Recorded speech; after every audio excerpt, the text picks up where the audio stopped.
We're all watching oil prices. Drive down the road, you watch them go up on the signs at the gas station. We're praying that the numbers go down. Prices are approaching record highs. And now there's pressure on the Obama administration to help. Even OPEC wants to pitch in. Joe Krier, president of Krier Wealth Management, here to talk about gas prices. You know, one of the things that I get asked the most is, okay, the oil they got in the ground there at the gas station and then the tanks, man, they didn't just bring that over from the Middle East. So why are prices running up so fast? Yeah, you know, it's almost a little bit overdue. You know, oil has been going up for a couple of years here, and they just haven't had a good excuse to pump it up at the gas stations. You know, now with the uncertainty in the Mideast and everything else going on, it's a pretty good opportunity.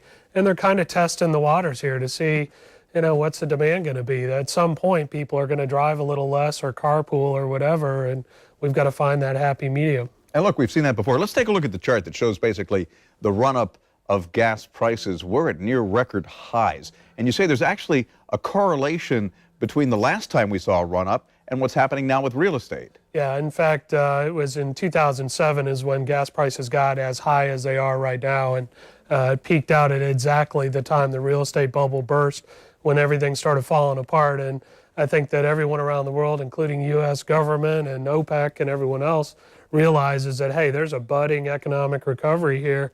If these gas prices stay high, it could put the brakes on everything. Yeah, and I've actually heard reports that the oil companies and even the service station dealers have held back a little bit. So they're not getting the profits that they're used to in order to try and keep the supply going and keep people driving. Yeah, they know that if you cut into people's budgets enough, you're also going to be cutting into the budgets of grocery store chains that are delivering food and everybody else who's bringing products to the market. At some point, they really start to cut back on their spending and the economy starts going in the wrong direction again. So yesterday, OPEC hints, maybe we can help out a little bit. Kind of surprised me. Why? Yeah, well, you know, we were talking off air. They have some other issues they're dealing with right now, and people are looking for a little more democracy over there. Well, they're pretty smart people, and they know that the world economy is, again, just getting started.